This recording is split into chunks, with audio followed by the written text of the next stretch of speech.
Zuzenen paralelotasuna eta perpendikulartasuna aztertuko ditugu bideotxo honetan.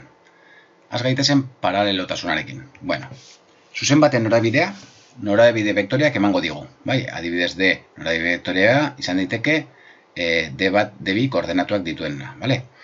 Edo bestela ere, zuzenaren maldak ere ematen digu zuzen horren norabidea, bai. Eta gainera aurretik aipatu dugu moduan, malda da beti norabide vektorearen I koordenatua, D bi, zati norabide vektorean X koordenatua, D bat, bai. Hemen ikusi dezakegu, hau baldin ba izango balitz, gure norabide vektorea, bai, malda badakigu dela, I koordenatuen arteko aldaketa, hau da, D bi, zati X koordenatuen arteko aldaketa, D bat, bale? Bale, eta gogoratu ere, ezagaztu, bi vektore paraleloak direnean, euren koordenatuak proportzionalak direla beti, bale? Orduan, hau betu lortzeko adibidetxo bat. Bale, A eta B puntuetatik igarotzen den R zuzenaren norabide vektorea, malda eta zuzenaren ekuazioa kalkulatu. Bale, hori da eskatzen digutena. Orduan, norabide vektorea kalkulatzeko bi puntu izan da, gu badakigu AB vektorea zuzen horren norabide vektore bat litzatekela. Eta B vektorea da B puntuaren koordenatuak ken A puntuaren koordenatuak. Bai? Kenketa eginda, Xen arteko kenketa 8 ken 3, 5, eta Y koordenatuen arteko kenketa -3 ken 7, -10. Beraz, 5 -10, gure R zuzenaren norabide vektore bat litzateke. Bai? Eta, kasu honetan koordenatu hauek, bai, simplifikatu daitezke. Hau da, zati 5 egin dezakegu. Ordan, 5 zati 5 bat, -10 zati 5, -2. Eta hemen lortzen dugun koordenatu simplifikatu hauek ere, gure R zuzenaren norabide vektore bat litzateke. Eta ariketak egiteko askoz ere simpleagoa, bai, ze gogoratu, hemen esan duguna. Bi vektore paralelo direnean, euren koordenatua proportzionala dira. Bai, edo, behiratu, grafikoki hobetu lertzeko. Hemen urdinez R zuzena. Bai, AB puntuak, eta kalkulatzen dugu AB zuzen horren norabide vektore bat. Bai, behiratu ere bere simplifikatua bat -bi, hemen marrazten bat dugu X ardatzean bat mugituz, eta Y ardatzean -bi, hau da, beltzez markotu dugun vektore hau ere, gure R zuzenaren norabide vektore bat litzateke. Bai? Beraz, norabide vektoreat kalkulatzen dugunean, aldela simplifikatuko dugu. Bale? Eragiketak gero errazten dituelako. Bale. Malda kalkulatzeko, ikusi dugu moduan, norabide vektorea edukita, norabide vektore horren I koordenatua, zati X koordenatua. Simplifikatu gabeko balioak hartu ditut, -10, zati 5, -2. Hauek hartuko banitu, malda berdina ematen dit. -bi, zati bat, -bi. Vale? Beraz, ja kalkulatu dugu malda. Eta amaitzeko eskatzen digut ere, zuzenaren ekuazio kalkulatzea. Ekuazio ezberdina daude, bai, forma ezberdina. Nik kalkulatu dut, puntu malda ekuaziotik abiatuta kalkulatuko dut ekuazio esplizitua. Orduan, hause gure formula, bai, puntu malda ekuazio kalkulatzeko, eta malda badaukat, eta X0, Y0, zuzen horren puntu bat ere, adibidez A, hartuko dut kalkulatzeko. Ordezkatze ditut baloreak, bai, malda dagoen lekuan -bi, eta X0, Y0, 3, 7, bai, A puntuaren koordenatuak. Eragiketak eginda, lortzen dut ekuazio esplizitua, bai, hause. Bale? Bale. Jarraitu ezagun orain perpendikulartasunarekin.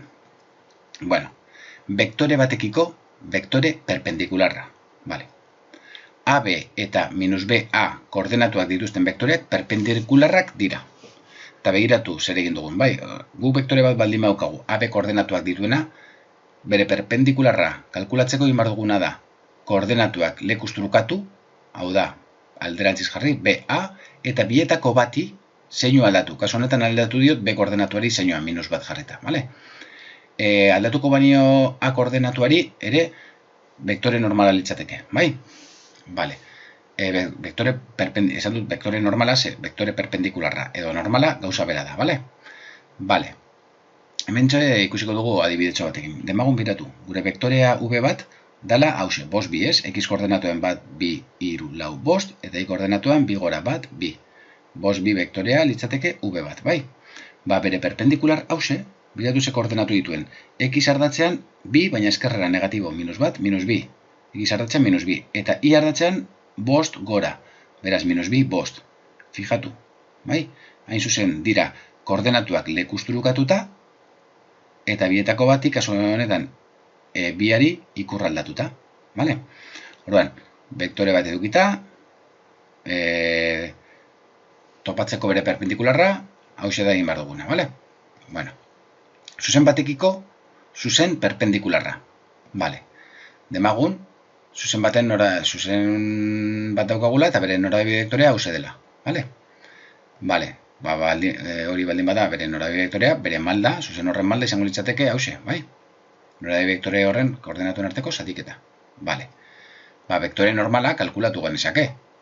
Hain zuzen ere, koordenatu hauei lekuz aldatu eta kasunetan nik aldatu diot debiri ikurra. Vale? Orduan, vektore normala edukita, kalkulatu dezakegu norabide vektore hau duen zuzena, eta zuzen hori izango da zuzen perpendikularra. Bai? Zeren, hau baldin bada vektore perpendikularra, norabide vektore hau duen zuzena izango da zuzen perpendikularra. Vale? Beraz, zuzen perpendikular horren malda izango litzateke hauxe. Hau baldin bada bere norabide vektorea, malda izango litzateke i koordenatua d bat zati d bi, minus d bi. Eta ni minusa atera dut hemen kanpora. Edo azken fine behiratu zer den. Da, ematen diguten zuzenaren maldaren alderantzizkoa, hau da d bi zati bat eta hau da d bat zati d bi, baina ikurra aldatuta. Hau da, malda honen alderantzizkoa bat zati m bat ikurra aldatuta. Orduan, zuzen perpendikularraren malda da, ematen diguten zuzenaren alderantzizkoa, bat zati m bat, ikurra aldatuta. Bueno. Ekuazioaren arabera, ikusiko dugu zuzena adierazteko moduaren arabera, zuzen horrekiko vektore paraleloa eta normala nola lortzen dugun, edo nola ikusi daiteken berehala. Biratu. Ematen badigute ekuazio parametriko edo jarraituak, hau da, forma honetan, zuzenaren ekuazioa edo forma honetan, biratu, norabide vektorea parametrikoetan ikusten da, norabide vektorea izango da PQ formula hauetan. Hau da, biratu. Parametrikoetan izango da beti, X koordenatu izango da, hemen T parametroari biderkatzen dagoen zenbakia, P, eta hemen izango da, Y koordenatu izango da, T parametroari biderkatzen dagoen beste zenbakia. Eta ekuazioa forma honetan ematen badigute, norabide vektorea izango da, zatitzaile hau, P, X koordenatu izango da zatitzaile hau, P, eta Y koordenatu izango da zatitzaile hau. Norabide vektorea hemen ikusten dugu horrela, hemen, eta hemen ikusten dugu hemen PQ. Eta vektore normala, bakigu, buelta eman eta ikurra aldatu bati.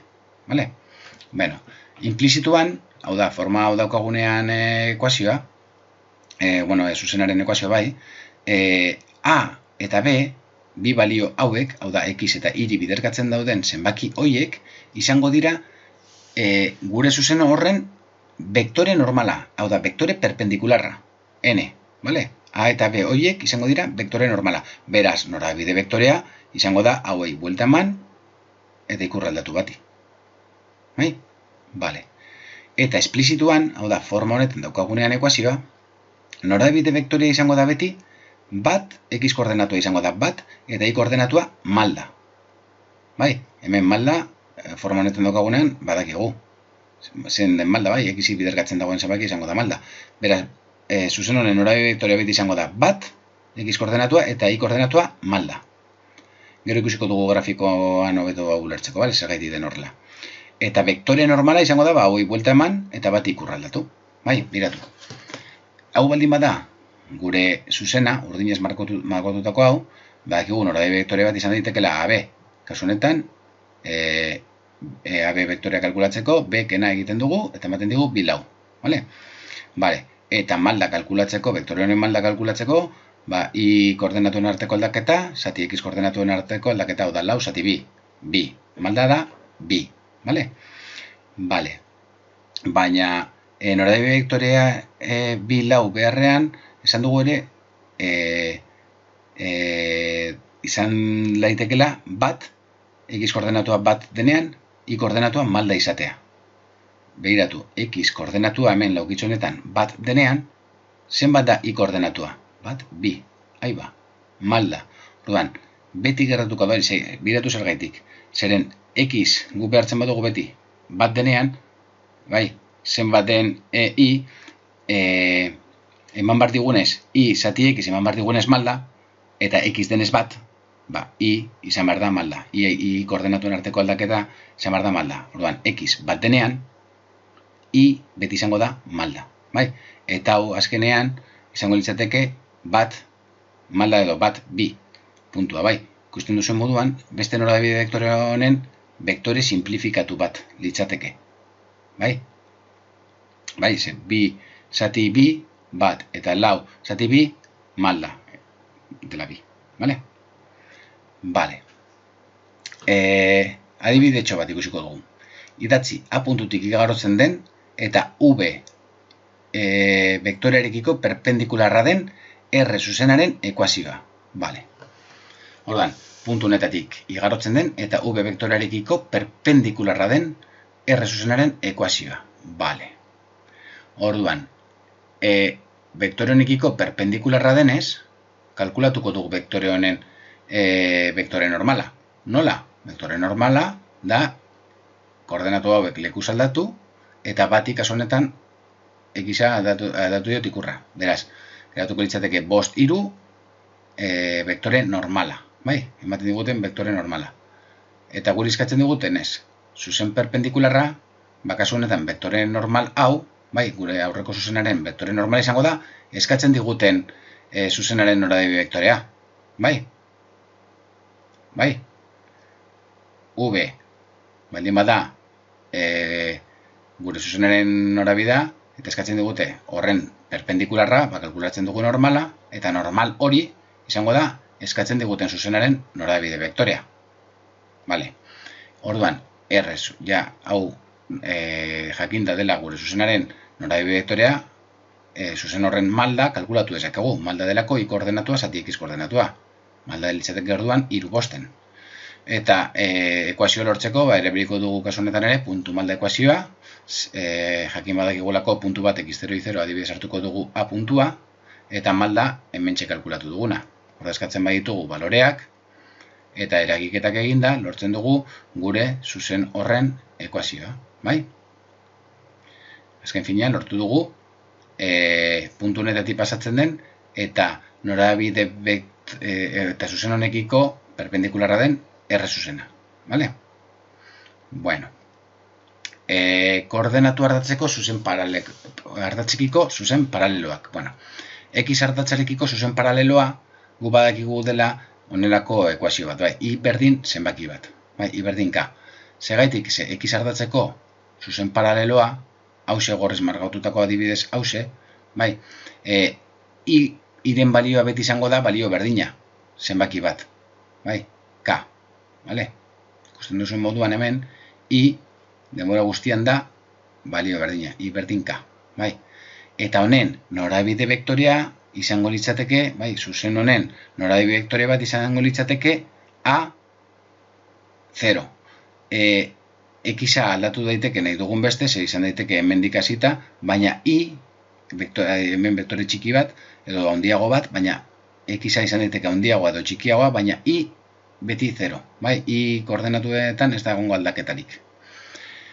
Eta I ardatzarekiko zuzen paraleloak izango lukete forma hau. X berdin K. X, denbora guztian, zenbaki berdina da. Hemen edo gora edo bera, X ardatzean ez gara mugitzen, denbora guztian da zenbaki bera. Bai? Eta zuzen honen norabide vektorea izango litzateke, kasu honetan 0A. X koordenatua 0, X-ean ez gara mugitzen, baina I koordenatuan bai mugitzen gara. Bai? Gora edo bera. Vale, I koordenatua aldatzen da, baina X koordenatua beti da 0. Hemen dagoen vektore baten. Vale?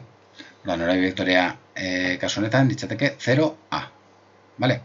Bueno, hauxe paralelotasuna eta perpendikulartasunari dagokionez.